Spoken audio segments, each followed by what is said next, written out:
बिस्मिल्लाहिर्रहमानिर्रहीम। Online physics BSc classes lecture 22। आज हम न्यूमेरिकल प्रॉब्लम कुछ सॉल्व करेंगे। जैसे कि इस चैप्टर के आपने दो टॉपिक पढ़े हैं, heat engine and second law of thermodynamics, और दूसरा आपने पढ़ा है refrigerator and second law of thermodynamics. उनसे रिलेटेड कुछ न्यूमेरिकल प्रॉब्लम्स हैं, वो हम डिस्कस करेंगे। क्योंकि न्यूमेरिकल प्रॉब्लम जब इस चैप्टर में से अक्सर टॉपिक आता है तो इसी से रिलेटेड न्यूमेरिकल प्रॉब्लम आते हैं। तो सबसे पहले हम न्यूमेरिकल प्रॉब्लम हीट इंजन के डिस्कस करेंगे। तो उसको डिस्कस करने के लिए उससे पहले जो आपने हीट इंजन्स के फार्मूलाज पढ़े हैं, ठीक है, वो हम स्लाइड पे आपको नज़र आ रहे हैं।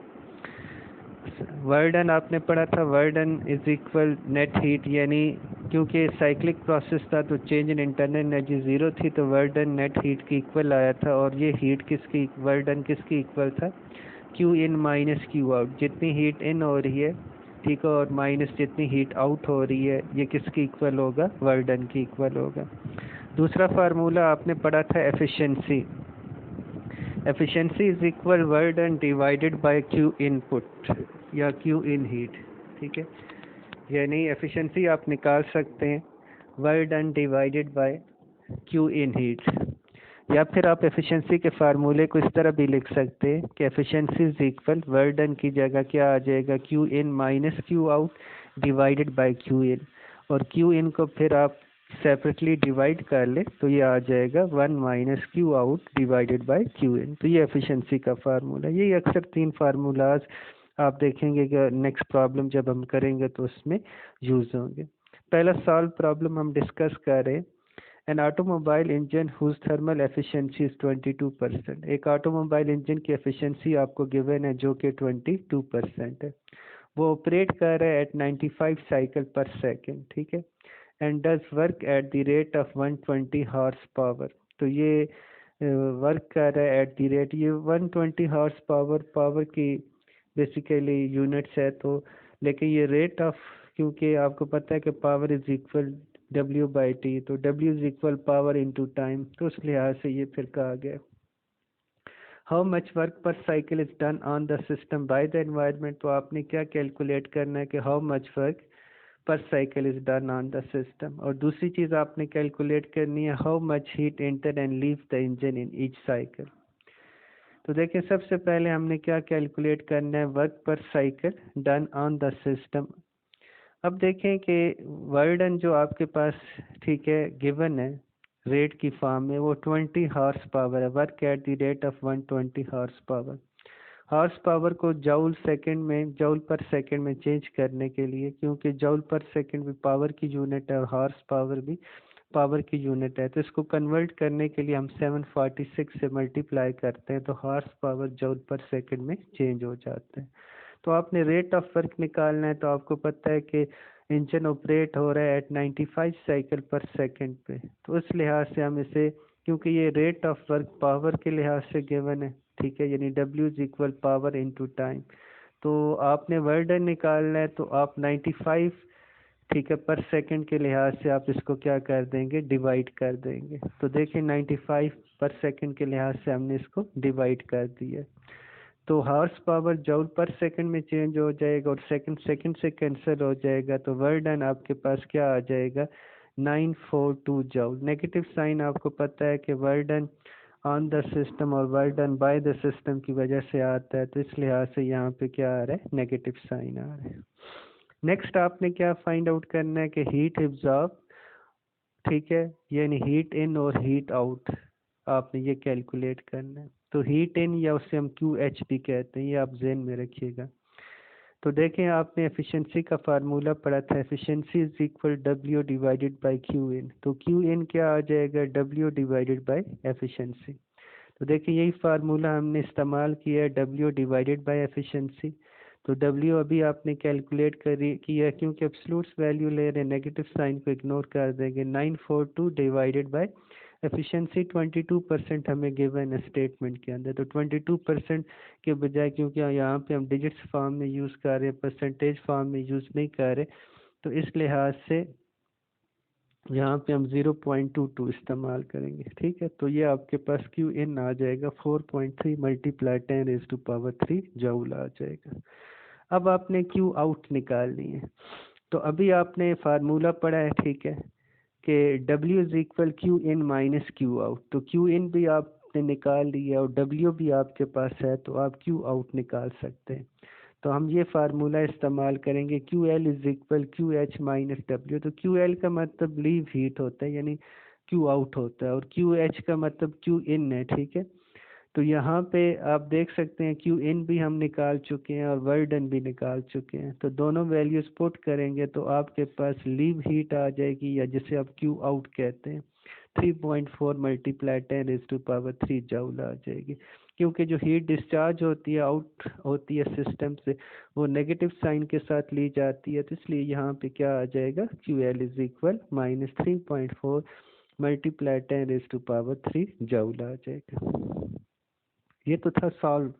अब दो प्रॉब्लम मैं आपको ऐसे दे रहा हूँ, ठीक है, समझा दूंगा, लेकिन आपने खुद इसको सॉल्व करना है। तो देखें, जो पहला प्रॉब्लम है कि heat engine absorb heat 52.4 kilo joule. तो ये हीट क्यू एच हो जाएगी जो इंजन के अंदर एब्जॉर्ब हो रही है, and exhaust 36.2 kilo joule of heat each cycle. तो ये क्यू एल गिवन है, या क्यू आउट जिसे आप कहते हैं, ठीक है। क्यू इन भी गिवन है और क्यू आउट भी गिवन है, या क्यू एच भी गिवन है और क्यू एल भी गिवन है। आपने क्या कैलकुलेट करना है, एफिशिएंसी ए पार्ट है। तो आप क्या फार्मूला इस्तेमाल करेंगे, ये देखें, एफिशिएंसी इज इक्वल, जो लास्ट पे लिखा हुआ है, 1 minus Q out divided by Q in. तो क्यू आउट भी गिवन है, क्यू इन भी आपको गिवन है, तो आपकी एफिशिएंसी यहाँ से आ जाएगी। दूसरा आपने क्या कैलकुलेट करना है, work done by the engine पर साइकिल, ठीक है। तो यहाँ पे आप यूनिट्स ना भी चेंज करें तो वो रेशो होती है किलो जूल से कैंसिल हो जाएगा। तो work done by the engine पर साइकिल आपने कैलकुलेट करना है। तो देखें, आपके पास वर्क डन का ये फार्मूला है कि work done is equal Q in minus Q out. तो क्यू इन भी गिवन है, क्यू आउट भी गिवन है, तो वर्क डन यहाँ से आपके पास किलो जूल में आ जाएगा। तो उसे फिर आप जूल में चेंज कर सकते हैं 10⁻³ लिख के। तो इस तरह ये बहुत आसान सा प्रॉब्लम है जो इन्हीं फार्मूलाज की मदद से सॉल्व हो जाता है। दूसरा आपके पास प्रॉब्लम थोड़ा सा कॉम्प्लिकेटेड है, लेकिन चलिए थोड़ा सा समझने की कोशिश करते हैं। Calculate the efficiency of fossil fuels power plant that consume 382 metric tons of coal each hour. यानी एक पावर प्लांट है जिसमें आपने एफिशिएंसी कैलकुलेट करनी है, और जो कोयला है, ठीक है, कोल, वो कंज्यूम हो रहा है 382 मीट्रिक टन्स, ठीक है, एक आवर में, एक घंटे में, to produce a useful work at the rate of, और वर्क का जो रेट है वो 755 मेगावाट है। तो वही पावर वाले फार्मूले के लिहाज से आपको रेट ऑफ वर्क गिवन है। The heat of combustion of coal is 28.0 mega joule per kg. अब देखें, सबसे पहले हम क्या निकालते हैं, हम निकालते हैं कि एनर्जी बेसिकली हमें कितनी मिल रही है। तो 382 मीट्रिक टन है, ठीक है। इसे केजी में चेंज करने के लिए हम क्या करते हैं, 382 मल्टीप्लाई 10⁻³ केजी है, इससे मल्टीप्लाई कर देते हैं जो आखिर पे heat combustion of coal given है, यानी 28 मेगा जूल पर केजी। तो इसको हम, जो हीट एनर्जी आपके इक्वल आ जाएगी, वो क्या आ जाएगी, 382 मल्टीप्लाई 10⁻³ केजी और multiply 28.0 multiply 10⁻6 joule per KG. तो ये आपके पास हीट आ जाएगी, ठीक है, जो इस सिलसिले के दौरान क्या हो रही है, प्रोड्यूस हो रही है। अब देखें, in this hour however the plant only generate, ठीक है। तो इस आवर्स में जो प्लांट जनरेट करेगा, ठीक है, वो आप देखें कि टू प्रोड्यूस यूजफुल वर्क, इसको हम यूज़ करेंगे 755 मेगावाट है, ठीक है। तो 755 मल्टीप्लाई 10⁻6 वाट आ जाएगा। इसे हम बेसिकली वर्क डन में अगर चेंज करना चाहते हैं, तो आपको पता है कि ये पावर की यूनिट है, पावर होता है W/T। तो 1 आवर है, तो इसी 755 मल्टीप्लाई 10⁻6 वाट को अगर हम 3600 सेकंड से मल्टीप्लाई कर दें, तो ये ऑटोमेटिकली किस में चला जाएगा, वर्क में चला जाएगा। तो 755 मल्टीप्लाई 10⁻6 वाट मल्टीप्लाई 3600 सेकेंड, तो ये क्या आ जाएगा 2.72 तकरीबन इतना, मल्टीप्लाई 10⁻12 जूल तक आ जाएगा वर्क डन। तो उससे आपने एनर्जी निकाली, 382 मल्टीप्लाई 10⁻3 को 28.0 से मल्टीप्लाई कर दिया, ठीक है। और यहाँ से आपके पास क्या आ गया, वर्क डन आ गया। तो अब आप एफिशिएंसी का कौन सा फार्मूला इस्तेमाल करेंगे, ये वाला, W divided by Q input. तो W भी आपने कैलकुलेट कर लिया, Q इनपुट भी आपने कैलकुलेट कर लिया, तो यहाँ से आपके पास एफिशिएंसी आ जाएगी। 100 से मल्टीप्लाई करेंगे तो परसेंटेज में, ये थोड़ा सा टिपिकल मुश्किल क्वेश्चन है, तो मैं देखूंगा कि आपको इस लेक्चर के बाद व्हाट्सएप पे इसी का मैं आपको रिटन फॉर्म में सॉल्यूशन भी भेज दूंगा, इस न्यूमेरिकल का जो भी हमने डिस्कस किया, ताकि इजीली आप इसको समझ सकें। अच्छा, अब नेक्स्ट हम प्रॉब्लम किसके करने हैं, रेफ्रिजरेटर के हमने सॉल्व करने हैं। तो हमने एक हीट इंजन का सॉल्व प्रॉब्लम किया, ठीक है, और 2 मैंने आपको असाइनमेंट के तौर पे दिए। अब रेफ्रिजरेटर का हम फार्मूलाज डिस्कस करने जा रहे हैं। रेफ्रिजरेटर्स के फार्मूलाज में आपने कोफिशिएंट ऑफ परफॉर्मेंस पढ़ा है, QL divided by W। QL क्या है, एक्सपेक्टेड हीट है, और W क्या है, वर्क डन। ऐसे कहते हैं कोफिशिएंट ऑफ परफॉर्मेंस, जो पिछले टॉपिक में आप पढ़ चुके हैं। और वर्क डन किसकी इक्वल होता है, नेट हीट, और नेट हीट यहाँ पे क्या होगी, QH माइनस QL। ये भी आप टॉपिक में पढ़ चुके हैं। ये बेसिक 3 फार्मूलाज हैं जो रेफ्रिजरेटर के प्रॉब्लम में हम क्या करते हैं, यूज़ करते हैं। देखिए, पहला प्रॉब्लम है जो सॉल्व प्रॉब्लम हम डिस्कस करेंगे। A household refrigerator whose coefficient of performance is 4.7। एक आपके पास रेफ्रिजरेटर है घर का जिसका कोफिशिएंट ऑफ परफॉर्मेंस 4.7 है। Extract heat from cooling chamber, extract कर रहा है हीट कितनी, 250 जूल पर सेकंड पर साइकिल के लिहाज से, ठीक है। ये हीट एक्सट्रैक्ट हो रही है, और के गिवन है आपको। How much work per cycle is required to operate the refrigerator. तो W आपने क्या करना है, कैलकुलेट करना है। तो देखें, के गिवन है कोफिशिएंट ऑफ परफॉर्मेंस, QL आपको गिवन है, तो W आप यहाँ से वर्क डन क्या कर सकते हैं, कैलकुलेट कर सकते हैं। देखिए, ये कैलकुलेट हुआ है, K is equal QL by W, W is equal QL by K। तो यहाँ से हमारे पास वर्क डन की वैल्यू 53 जूल आ जाती है। Work represent, W represent work done on the system, so it is a positive. Work done on the system हो रहा है, तो ये पॉजिटिव क्वांटिटी है। दूसरी चीज़ आपने क्या निकालनी है, how much heat per cycle is discharge to the room which form the high temperature reservoir of the refrigerator. To find the heat discharge हमने निकालना है, उसके लिए हम ये फार्मूला इस्तेमाल करेंगे जो लास्ट पे आपको नज़र आ रहा है, W is equal QH minus QL। क्योंकि QL भी आपको गिवन है, W भी आपने निकाल ली है, तो देखें QH क्या आ जाएगा, W प्लस QL। तो W की वैल्यू पुट कर देंगे और QH की वैल्यू भी पुट कर देंगे, तो ये 303 जूल आ जाएगा, ठीक है। अब हम रेफ्रिजरेटर के 2 वो प्रॉब्लम डिस्कस करते हैं जो आपने करने हैं, लेकिन मैं आपको इसमें मैक्सिमम बता दूंगा कि आपने क्या क्या करना है, ठीक है। और refrigerator does 153 joule of work. एक रेफ्रिजरेटर है, वो कितना काम करता है, 153 जूल काम करता है, ठीक है। ट्रांसफ़र 568 जूल ऑफ हीट, और कितनी हीट ट्रांसफ़र करता है, ठीक है, 568 जूल हीट क्या करता है, ट्रांसफ़र करता है from its cold compartment. W given है, QL गिवन है। Calculate the refrigerator coefficient of performance. तो आपने के निकालने, QL गिवन है, W गिवन है, तो कोफिशिएंट ऑफ परफॉर्मेंस आप निकाल लेंगे, ठीक है।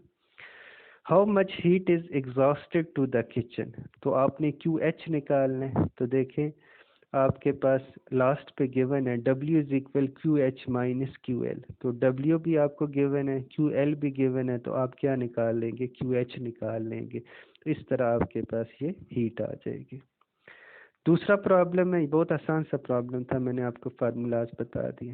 दूसरा प्रॉब्लम है, to make some ice, a freezer exhausts 185 kilojoule of heat at 12 centigrade. TL given है और QL गिवन है, ठीक है। रेफ्रिजरेटर में से वो हीट निकल रही है और इतने टेम्परेचर है। The freezer has coefficient of performance, K given है, ठीक है। तो QL आपके पास गिवन है, TL आपके पास गिवन है, K आपके पास गिवन है। द रूम टेम्परेचर, ठीक है, TH भी आपके पास गिवन है 26 सेंटीग्रेड।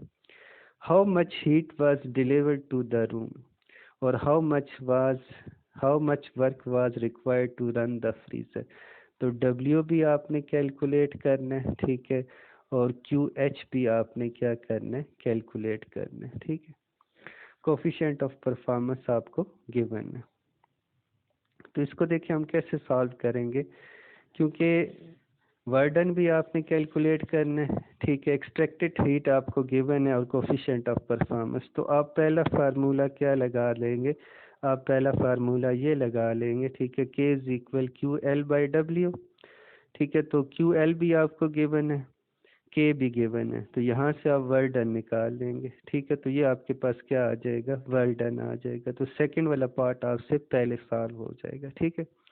जब वर्डन आ जाएगा तो अब आपने क्या निकालना है, how much heat was delivered to the room, तो QH निकालना है। तो उसके लिए आप ये लास्ट वाला फार्मूला इस्तेमाल करेंगे, W is equal QH minus QL, क्योंकि W भी आपने निकाल लिया, QL गिवन था, तो QH आपके पास आ जाएगा। इस तरह ये सेकंड प्रॉब्लम भी आपका रेफ्रिजरेटर का सॉल्व हो जाएगा। तो ये आसान है, ये दोनों आप खुद कर सकते हैं, मैंने आपको एक्सप्लेन भी कर दी। हाँ, ये जो प्रॉब्लम है ये कोल वाला, ये थोड़ा सा यूनिट कन्वर्जन है ये वाला, ठीक है, हीट इंजन वाला। तो इसको मैं देखता हूँ, फिर व्हाट्सएप पे आपको इसका सलूशन भी सेंड कर देता हूँ, ताकि आप पहले खुद सॉल्व करें और फिर इसका सलूशन भी आपको मिल जाएगा।